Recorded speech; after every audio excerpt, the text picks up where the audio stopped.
आज high court में जो कुछ भी है उसके बारे में क्या है? देखिए, पश्चिम बंगाल में जो सरकार है वो एकदम निर्लज्ज सरकार है। उन्होंने अपनी शर्म हया खो दी है। लोगों पर इस तरह के अत्याचार करना, उनको घर से बेघर कर देना, उनकी दुकानें बंद कर देना, उनकी जमीन लूट लेना, औरतों की इज्जत लूटना, ये सब इनके लिए नॉर्मल बातें हो गई हैं। क्या पुलिस जीडी लेके छोड़ दिया हो? जीडी का कॉपी देख के, इतना कॉम्प्लेन्स देख के और वायलेंस का जो पिक्चर्स है, जो आप लोगों ने जो न्यूज किया, न्यूज पेपर्स ने जो न्यूज किया, आप लोगों ने जो न्यूज किया, वो सब न्यूज का कटिंग्स देख के कोर्ट को ये मालूम हो गया कि हाँ सचमुच वायलेंस है। वो क्वेश्चन कर दिया कि कैन यू डिनाई, तब वो बोला, वो पहले मानने के लिए तैयार नहीं था, लेकिन जब वो देखा ये इतना एविडेंस लेके विपक्ष का लॉयर आ गया और कोर्ट का सामने प्रोड्यूस कर दिया और कोर्ट भी उसको मान्यता दे दिया। हाई कोर्ट में ऐसा पहली बार हुआ कि राज्य सरकार ने पहली बार माना कि मतदान के बाद यहाँ पर पश्चिम बंगाल में वायलेंस हुआ है। काफ़ी ऐसे लोग हैं जो पार्टी के समर्थक है, चाहे सीपीएम के समर्थक हो या बीजेपी के समर्थक हो, वो अपना घर छोड़ के पार्टी का जो ऑफिस है वहाँ पर आश्रय बनाए हुए हैं। ऐसा पहली बार राज्य सरकार के वकील ने ये बात माननीय हाई कोर्ट में माना कि हाँ, मतदान के बाद यानी कि चुनाव होने के बाद और मतदान क्रिया के प्रक्रिया को पूर्ण होने के बाद राज्य में वायलेंस हुआ है। हम पहुंचे हुए हाई कोर्ट में और यहाँ पर माननीय हाई कोर्ट का एक आज महत्वपूर्ण फैसला उन्होंने दिया हुआ है। अपने आदेश में उन्होंने क्या हुआ कि हाँ, राज्य सरकार के उन्होंने सख्त राज्य सरकार के खिलाफ टिप्पणी की है और राज्य सरकार की तरफ से ऐसा पहली बार हुआ है कि उन्होंने माना है कि हाँ, वायलेंस के बाद राज्य सरकार की तरफ से जो गलती हुई थी, जो स्टेट पुलिस ने उस वायलेंस को रोक नहीं पाया, जिसके वजह से विभिन्न दलों के जो कार्यकर्ता थे, जो समर्थक थे, वो अपने घरों को छोड़कर पार्टी ऑफिस में अभी अपना जान बचा के वहाँ पर रह रहे हैं, अपना गुजर बसर कर रहे हैं। ऐसा पहली बार हुआ। इसी मुद्दों को लेके आज जो भाजपा के जनरल सेक्रेटरी प्रियंका टेब्रिवाल और माननीय हाईकोर्ट के अधिवक्ता भी है, उन्होंने हाईकोर्ट में एक पिटीशन दिया हुआ था, जिस पिटीशन की आज सुनवाई हुई। सुनवाई के दौरान उन्होंने जितने भी पीड़ित थे, जो घर छोड़ के यहाँ पर आए थे, जितने भी विक्टिम थे, सबको यहाँ पर हाई कोर्ट के पास लेके आई थी और सबका बयान उन्होंने माननीय जज साहब के सामने दर्ज करवाया। इसके साथ उन्होंने उनके साथ जो घटना घटा हुआ था उसका बीती भी उन्होंने जज साहब को सुनाया। जिसके बाद जज साहब ने जब सरकारी वकील से सवाल किया कि क्या वाकई में मतदान के बाद राज्य में इस तरह का वायलेंस हुआ है, जो लोग अपना घर छोड़ के पार्टी ऑफिस में जाके आश्रय लिए हुए हैं, तो सरकारी वकील का कहना था कि हाँ, ऐसा हुआ है, क्योंकि जो फुटेज, जो वीडियो और समाचार पत्रों में जिस हिसाब से जो मीडिया रिपोर्ट आ रही है, इससे एक चीज़ समझ में आ रहा है कि हाँ, मतदान के बाद राज्य में वायलेंस हुआ है और काफ़ी लोग अपना घर छोड़ के पार्टी ऑफिस में आश्रय बनाए हुए हैं। बहुत लोगों को इस फुटेज में देखा जा सकता है कि किसी का माथा फूटा हुआ है, किसी के शरीर में काफ़ी चोटें आई हुई है। बैंडेज के साथ वो लोग यहाँ पर हाई कोर्ट में पहुँचे हुए थे और उनकी पैरवी कर रही थी अधिवक्ता प्रियंका टेब्रिवाल। इस बारे में हमने प्रियंका टेब्रिवाल से भी बात की कि क्या इसके बाद इन पीड़ितों को न्याय मिलेगा या इसके बाद हाई कोर्ट का जो आज जो आदेश आया हुआ है उसको क्या राज्य सरकार पालन करेगी। इसके बारे में उन्होंने क्या कुछ कहा, ये भी हम आपको सुनवाते हैं। आज हाई कोर्ट में जो कुछ भी है उसके बारे में क्या है? देखिए, पश्चिम बंगाल में जो सरकार है वो एकदम निर्लज्ज सरकार है। उन्होंने अपनी शर्म हया खो दी है। लोगों पर इस तरह के अत्याचार करना, उनको घर से बेघर कर देना, उनकी दुकानें बंद कर देना, उनकी जमीन लूट लेना, औरतों की इज्जत लूटना, ये सब इनके लिए नॉर्मल बातें हो गई हैं। तो उसी को लेकर के हम लोग कोर्ट में हैं। आज लोगों के साथ जो अत्याचार हुआ है, जितने लोग घर छोड़ करके बाहर हैं, उन सब के बारे में मैंने कोर्ट को जो है वो बताया और कोर्ट ने इसके बारे में एक एफिडेविट फाइल करने को कहा है, सारी डिटेल्स देते हुए। तो मेरा पूर्ण रूप से विश्वास है कि उनको सही सुरक्षित वापस हम उनके घर पहुंचा पाएंगे, जो उनका अधिकार है वो उनको दिला पाएंगे। राज्यपाल की तरफ से जो स्टेटमेंट आ रहा है कि तुरंत इसको पुलिस से खाली कर देना चाहिए, क्योंकि वो पीड़िता से मिलना चाहते हैं और कोलकाता पुलिस मिलना। आप यहाँ देखिए कि कितने विवश है राज्यपाल। मैंने तो ऐसा राज्य नहीं देखा जहां राज्यपाल भी जो है वो इस तरह की बातें करते रहते हैं कि उनको किसी से मिलने नहीं दिया जा रहा। मतलब किस तरह का यहाँ पर आप देखिए पावर चला रही है टीएमसी। कि एक राज्यपाल के जो पावर्स हैं उसको ये लोग कर्टेल करने की कोशिश कर रहे हैं। तो कैसा लॉ, कैसा स्टेट और कैसा शासन। दूसरी बात यह है कि आज 4 दिन से लगातार शुभेंदु अधिकारी के द्वारा भी राज्यपाल के पास जाने की कोशिश की जा रही थी, जो कि आज 2 दिन पहले उनको राजभवन जाने में एंट्री मिल गई थी। काफ़ी कसमकस चल रहा था कोलकाता पुलिस राजभवन और लीडर ऑफ अपोजिशन यानी कि शुभेंदु अधिकारी के द्वारा उनको राजभवन में जाने नहीं दिया जा रहा था। उनके साथ भी पीड़ित थे। शुभेंदु अधिकारी ने आरोप लगाया कि लगभग 16,000 ऐसे विक्टिम है, ऐसे पीड़ित है जो अभी भी अपना घर छोड़ के पार्टी ऑफिस में आश्रय किए हुए हैं और यहाँ पर लोगों को धमकाया जा रहा है। टीएमसी के लोगों के द्वारा धमकाया जा रहा है कि यदि आप अपने घर पर लौटते हैं तो आपके साथ अच्छा नहीं होगा। यहाँ जो शुभेंदु अधिकारी यहाँ तक आरोप लगा रहे हैं कि हमारे जो समर्थक हैं उनको बोला जा रहा है कि यदि आप अपने घर में लौटते हैं तो आपको जान से मार दिया जाएगा। ऐसा भी धमकी उनके द्वारा दिया जा रहा है।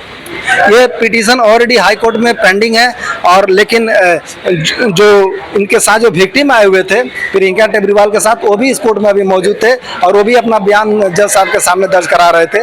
जज साहब का एक तो खास ऑर्डर मिला कि जैसे भी हो, आज उन्होंने अपना आदेश में ये बात कही हुई है कि आज जैसे भी हो इस वायलेंस को रोका जाए, क्योंकि ऐसा पहली बार हो रहा है कि हर मुद्दे को लेके राज्य सरकार कोर्ट में आती है और कोर्ट का जो ऑर्डर होता है उसको राज्य सरकार मानती नहीं है, उसका पालन सही तरीके से किया नहीं जाता है।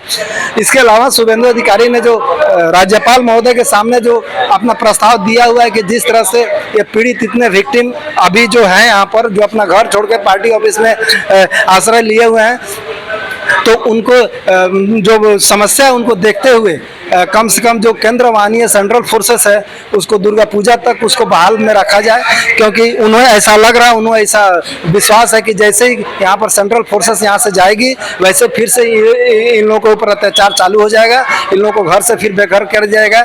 ऐसा उन्होंने अपने लिखित बयान में राज्यपाल के सामने ये अपना स्टेटमेंट दिया हुआ है। इसके बाद राज्यपाल CV आनंद बोस ने भी इस बात को लेकर माना है कि हाँ ठीक है, हम कोशिश करते हैं कि सेंट्रल हम सरकार से बात करेंगे या सेंट्रल से बात करेंगे, या जो हमारा जो जिस पद पर हम उसका यदि उपयोग करने की स्थिति ऐसी होती है तो हम जरूर अपने पद का उपयोग करेंगे कि आखिर ऐसा बार बार क्यों हो रहा है। चाहे बात पंचायत चुनाव की हो, चाहे लोकसभा चुनाव की हो, ये बार बार इतना स्टेट में वायलेंस क्यों हो रहा है, इसको लेकर शुभेंदु अधिकारी द्वारा भी आज माननीय राज्यपाल के पास एक ज्ञापन दिया गया। दूसरी तरफ इसी मुद्दों को लेकर जब हम हाई कोर्ट में अधिवक्ता समीक बागची से बात की कि आखिर क्या ये सब जो भी परिस्थिति घट रही है इससे क्या लगता है कि स्टेट का लॉ एंड ऑर्डर जो है फेल हो चुका है। इसके अलावा अभी भी सेंट्रल वाहिनी को यहाँ पर दुर्गा पूजा तक रखने के लिए कोर्ट में भी अपील की जा रही है और राज्यपाल के पास भी अपील की जा रही है। इसके अलावा क्या सिर्फ बीजेपी के जो 16,000 जो कार्यकर्ता हैं वो सिर्फ घर छोड़ के अपना पार्टी ऑफिस में आश्रय बनाए हुए हैं, या और भी पार्टी के लोग हैं, क्या ऐसा इफेक्टेड क्या टीएमसी के भी पार्टी लोगों के साथ हो रहा है? इन सभी बातों का जवाब दे रहे हैं कोलकाता हाई कोर्ट के एडवोकेट समीक बागची जी। उन्होंने और क्या कुछ कहा है स्टेट के लॉ एंड ऑर्डर के मुद्दे के बारे में, इसके अलावा हाई कोर्ट के बयान को किस नज़र से देखते हैं, ये भी हम आपको सुनाते हैं।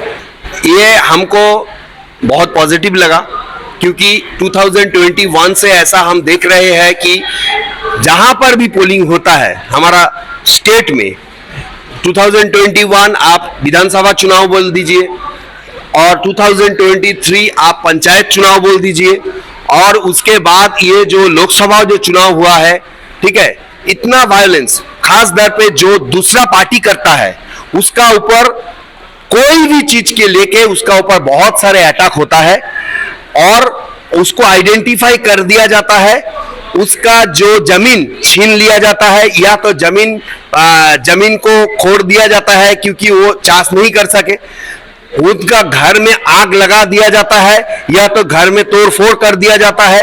और जब वो आदमी पुलिस के पास जाते हैं, पुलिस कोई कंप्लेन नहीं लेता, फिर भी क्या करते हैं पुलिस उसका ही ऊपर दूसरा केस चार्ज दे देते हैं और उसको अरेस्ट कर लेते हैं। यही चल रहा है अभी हमारा जो देश में तो आप छोड़ दीजिए, देश में पहले तो बिहार में ऐसा चलता था, पहले यूपी में बहुत सारे प्रॉब्लम हुआ करता था, लेकिन अभी हम लोग देख रहे हैं अयोध्या में हुआ करता था, रायबरेली में हुआ करता था, लेकिन अभी हम देख रहे हैं कि सभी जगह का प्रॉब्लम खत्म हो गया। लेकिन हमारा स्टेट में ये प्रॉब्लम खत्म का नाम नहीं ले रहा है। ये इसको हाईकोर्ट अगर सीरियस में देख रहा है, क्योंकि हमने बहुत ऑर्डर देखा, 2021 में देखा, पंचायत वोट की बाद में देखा, आज भी देखा। हमको लगता है कि हाईकोर्ट का जो ऑर्डर, इसको यहाँ कर वो जो पुलिस होता है उनको लगता है कि हाईकोर्ट हम लोगों का कुछ बिगाड़ नहीं सकता। हाईकोर्ट ऐसा बहुत ऑर्डर देता है, वो तो कुछ होता नहीं, कुछ करता नहीं। लेकिन हमको लगता है आज का जो ऑर्डर, आज का जो एटीट्यूड हमने देखा, क्योंकि हम हियरिंग का टाइम में खुद थे वहां पर, वो कोर्ट में थे, आज जो एटीट्यूड देखा चीफ जस्टिस का, ठीक है, हमको लगा कि ये बहुत स्ट्रिक्ट होने वाला है। और अगर इसका जो अगला जो हियरिंग होगा वहां पर रिपोर्ट मांग लिया हाईकोर्ट ने, अगर हाईकोर्ट देख लेगा कि ये जो स्पेसिफिक कंप्लेन है, जे इतना आदमी अपना घर में नहीं अभी तक घुसा है, इतना आदमी को डर दिखा रहा है, उसके ऊपर बहुत सारे कंप्लेंट्स जो है वो अगर हाईकोर्ट देखेंगे कि अगर सॉल्व नहीं हुआ तो ये ऑर्डर फिर भी बहुत स्ट्रिक्ट होगा। और शायद बहुत सारे पुलिस ऑफिसर को हम देखेंगे शायद सस्पेंड भी हो सकता है, क्योंकि अपना काम जो है पुलिस वो भूल गए। एकदम ये तो 100% सही है। क्योंकि देखिए यहाँ पर बोलने का बहुत शर्म हमको लग रहा है कि जो पश्चिम बंगाल का जो सीएम है, वो सीएम खुद यहाँ पर पुलिस मंत्री है। तो अगर पुलिस मंत्री अगर वायलेंस को कंट्रोल नहीं कर सका, पुलिस मंत्री को रहते हुए अगर हम देखें कि इतना आदमी का जान जा रहा है, इतना आदमी का घर में तोड़ फोड़ हो रहा है, इतना आदमी का घर जल रहा है और पुलिस मंत्री चुपचाप बैठा रहे हैं, तो इससे शर्म की बात और क्या हो सकते हैं। देखिए, हमको ये बोलना चाहिए कि इस स्टेट में अभी के अभी जो हाईकोर्ट आज फैसला लिया कि सेंट्रल जो फोर्स फिर भी बहुत दिन तक रहेगा, और जो शुभेंदु अधिकारी जी ने जो बोला, विरोधी दलों ने था जो बोला कि उसको दुर्गा पूजा तक रहना चाहिए, शायद सही बोला, क्योंकि ये स्टेट का जो हिसाब है, ये स्टेट का जो क्या हम बोलेंगे, ये स्टेट का जो अभी कंडीशन है, उस हालात को मद्देनजर रखते हुए, उस कंडीशन को हम भापते हुए हम ये बोल सकते हैं कि यहाँ पर हाँ दुर्गा पूजा तक नहीं तो अगले 3 महीना तो रखना चाहिए, क्योंकि इतना ज्यादा। लेकिन देखिए, सिर्फ सेंट्रल फोर्स रहने से क्या होगा? अब बोलिए, सेंट्रल फोर्स को हम क्या किसके लिए रखा कि 8 दफा में वोट हुआ, 7 दफा में वोट हुआ, बहुत सारे सेंट्रल फोर्स सभी जगह में मुतैन थे वहां पर, लेकिन सेंट्रल फोर्स को पता ही नहीं है कहां पर बूथ है, कहां पर पोलिंग हो रहा है, ठीक है, पता ही नहीं है, क्योंकि स्टेट पुलिस उनको कोई हेल्प नहीं किया, स्टेट मशीनरीज कोई हेल्प नहीं किया। तो सेंट्रल फोर्स को कैसे पता होगा जो ये प्रॉब्लम ज्यादा है ग्राम का, गांव का, तो गांव में कहां पर वायलेंस हो रहा है, किसका घर जल रहा है, कहां पर सेंट्रल फोर्स जानेगा? अगर वो जानेगा तब तो हो जाएगा ना, तब तो रेस्क्यू करेगा। को उनको रखने में अगर फायदा है तो रखिए, ये मेरा मानना है। लेकिन हाईकोर्ट भी यही सही एसेस किया कि अगर ये स्टेट पुलिस का करना है, अगर स्टेट पुलिस नहीं करेगा तो state police will be bound to hand over all the complaints to the central government so that they can eradicate with the central force. ऐसा होगा तो हम अगला जो ऑर्डर, अगला जो दिन ये हियरिंग होगा हम देख लेंगे। तो हमको ये लगता है कि अभी तो मशीनरीज फेल है, ये तो एकदम सही बात है। उन्होंने आज प्रेशर में बोला, आज उनका बोलने का मन नहीं था, लेकिन आज उनके सामने एविडेंस को रखा गया।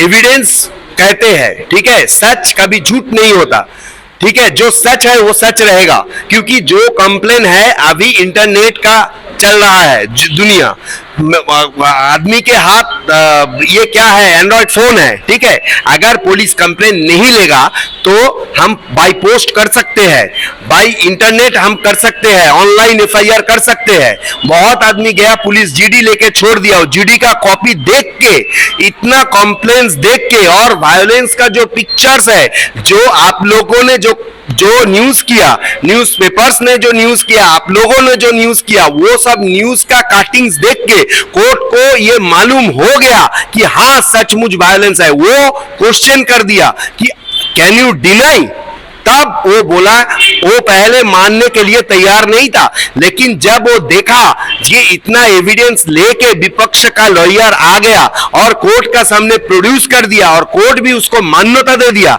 तो उन्होंने ये बाई फोर्स उन्होंने बोला कि बोलने के लिए उनको कोर्ट ही फोर्स कर दिया कि हाँ वायलेंस हुआ है। बोलने से ये तो होगा कि अगर वो मान लिया तो स्टेट पुलिस कुछ ना तो व्यवस्था करेगा, कुछ तो स्टेट पुलिस जनरल पब्लिक के लिए वो आदमी हमको क्या बोलता है कि सही सलामत उनका घर लौट जाए, जो महिलाओं हैं उसके ऊपर कोई टॉर्चर नहीं किया जाए, जो पेशेंट्स है उसको ठीक ठाक इलाज किया जाए, ऐसा तो होगा, कुछ तो होगा। इसलिए कोर्ट उनके मुंह से वो बला लिया और उसको ऑर्डर में भी लिख दिया ताकि वो डिनाई नहीं कर सके, अगला जो हियरिंग होगा डिनाई नहीं कर सके और रिपोर्ट देने के लिए वो मजबूर हो जाए कि वायलेंस जब हुआ है तो पुलिस जिनका काम है वायलेंस को रोकना, अरेस्ट करना या कोई प्रॉब्लम है उसको सॉल्व करना, कितना हुआ पूरा स्टेट में उसको रिपोर्ट उनको लाना है और जो आदमी बाहर है उनको घर में सही सलामत पहुंच देना है। वो तो इंस्ट्रक्शन था ऊपर से, वो तो ऊपर से इंस्ट्रक्शन रहता है। क्योंकि हम ज्यादा नहीं बोलना चाहते हैं कि यहाँ पर पुलिस मंत्री कौन है आप जानते हैं, और जो नेताएं है यहाँ पर नेताएं के बातों में पुलिस चलता है। वो अगर वो नेताएं बोलेगा, राज्य सरकार का जो नेता है वो अगर वो फोन करके बोलेगा कि हाँ सेंट्रल फोर्स को यूज करो तभी यूज होगा, नहीं तो पुलिस कुछ नहीं करेगा। ठीक है, हमको ये मानना है। और देखिए सिचुएशन भी कितना क्रंच हो गया कि अभी इलेक्शन भी चला गया, इलेक्शन जो कमिश्नर है कमिश्नर का काम भी खत्म हो गया, तो हम किसको बोलेंगे? पुलिस को ही बोलना पड़ेगा, एसपी को बोलना पड़ेगा, या तो डीजी को बोलना पड़ेगा कि यहाँ पर सेंट्रल फोर्स डीजी आपका फोर्स काम के लायक नहीं है। तो वो भी मानते नहीं और वो नेता का फोन के लिए वेट करते हैं, नेता अगर उसको बोलेगा तो वो जाएगा। ठीक है, लेकिन हमको ये बोलना है कि अगर ये रूल में है तो ये रूल चेंज होना चाहिए। किसी भी आदमी को, जो हाईकोर्ट ने एक बार ऑर्डर दिया शेख शाहजहां का केस में कि पुलिस अगर नहीं कर रहा है तो सीबीआई वहां पर कैंप करके जनरल पब्लिक का जो कंप्लेंट्स है वो कंप्लेंट्स ले सकते हैं।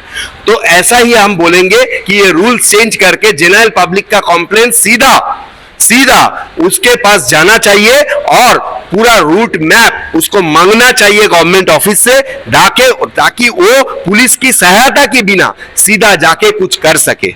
लेकिन हमारा देश में और भी एक प्रॉब्लम है। क्या प्रॉब्लम है आपको मालूम है? मान लीजिए कि सेंट्रल फोर्स किसी को अरेस्ट कर भी लिया, किसी को ले लिया, उनको रखेंगे कहां? उनको कस्टडी में जाएंगे कहां? पुलिस कस्टडी के अलावा तो कुछ नहीं है। सीबीआई का भी तो एक ही रूल है, सीबीआई अपना कस्टडी में रख सकता है, लेकिन जब जेल में का बात है वो स्टेट का जेल है। यही सब प्रॉब्लम है क्योंकि वो जानते हैं कि वो कस्टडी में किसी को पकड़ भी अगर लेंगे पुलिस कस्टडी में रखना होगा और पुलिस के पास उनका जो कंप्लेंट्स है जो है उसका पेपर रहेगा, वो नेता के साथ बैठ के वो पेपर में चेंज कर देगा। ठीक है, तो ऐसा को स्टॉप करना चाहिए। हमको लगता है रूल्स थोड़ा चेंज होना चाहिए। और ये जो देश है हमारा, ये देश का जो लॉ है, लॉ को बहुत सुधारना चाहिए। अगर पीपल को प्रोटेक्शन आखिरी देना चाहते हैं कोई भी पार्टी, तो लॉ को सुधारना चाहिए। इसलिए देखिए बहुत सारे यहाँ पर और भी कोई 2-3 चीजें हैं। आप देख लीजिए 2019 में जब बीजेपी का 18 सीट था इस स्टेट में, बहुत सारे तृणमूल का नेता बीजेपी में चला गया और अभी हम देख रहे हैं बीजेपी का नेता तृणमूल में आ रहा है। तो वो नेता के आप सोच लीजिए कि कोई भी बीजेपी नेता जो जीता है या जीतने की कोशिश किया है या नहीं जीत पाया है, तो वो नेता बीजेपी का उनका जो सपोर्टर्स थे, उनका जो कॉमन पीपल थे, जो उनको वोट दिया, उसको लेके उन्होंने चला, उसको लेके उन्होंने बहुत कुछ किया, उसको लेके उन्होंने मीटिंग किया, मिছিল किया। लेकिन आज वही लीडर डिसाइड कर रहा है कि वो हार गया तो वो दूसरा दल में चला जाएगा। तो ये तो आप करा रहा है कि दूसरा दल को आप बोल रहे हैं कि मेरा सेफ साइड कर दो और मेरा जो सपोर्टर्स है उनको जो भी है बाहर में जाओ। तो ये भी तो एक चीज है, ये को आप टल नहीं सकते इसको आप। हाँ, ये 10% भी है, क्योंकि यहाँ पर हम देखते हैं इतना वायलेंस है। ये तो आप क्या है कि ज्यादा उनको अपॉर्चुनिटी दे दिया कि नेता अगर मान लीजिए अर्जुन सिंह उधर चला गया, मान लीजिए हार गया, उधर चला गया, चला जाने का संभावना है। नीतीश क्या है उनका जो कोचबिहार का, उनका चला जाने का संभावना है। क्या है निशित देवनाथ, निशित अधिकारी का संभावना है। और भी 2-4 नेता का बात चल रहा है। ये मेरा जो मानना है, अगर वो चला जाए तो उनका सपोर्टर का क्या हाल होगा। वो तो यही बोलेगा ना, नेता तुम्हारा नेता मेरा पास आ गया, ठीक है, और अगर आज भी तुम उसको सपोर्ट करेगा तो मार खाओगे, नहीं तो हमको सपोर्ट करो। यही तो हो रहा है। तुम भी तो उसको अपॉर्चुनिटी दे रहा है कि उसके ऊपर ज्यादा से ज्यादा अटैक हो। ये भी तो सोचना चाहिए। आज जो फैसला है हाई कोर्ट का, हाँ बोलिए। क्या स्टेट गवर्नमेंट इसको मतलब सुधारेगी या? देखिए, स्टेट गवर्नमेंट के ऊपर हम लोगों का इतना भरोसा नहीं है, लेकिन हाँ, हम हाईकोर्ट को श्रद्धा करते हैं। High court is the justice of temple. हमको ये मानना है कि वो जो केस जब हुआ था हम भी वहां पर थे। हमको ये मानना है कि आज बहुत स्ट्रिक्ट ऑर्डर हुआ है, इसको मान्यता अगर नहीं देगा तो हाईकोर्ट को अगला जो हियरिंग है नेक्स्ट मंथ में और भी स्ट्रिक्ट ऑर्डर करना चाहिए। और जो भी पुलिस, जो भी ऑफिसर्स इसका जमींदार है, जो भी ऑफिसर्स के जो भी थाने पर इतना घटिया कि आग जला दिया, घर में घर को तोड़ फोड़ कर दिया, या तो लड़की को उठा ले गया, बीवी को उठा ले गया, अगर नहीं किया, अगर इसको सॉल्व नहीं किया तो उसको सस्पेंड हो जाना चाहिए हाईकोर्ट का ऑर्डर मुताबिक।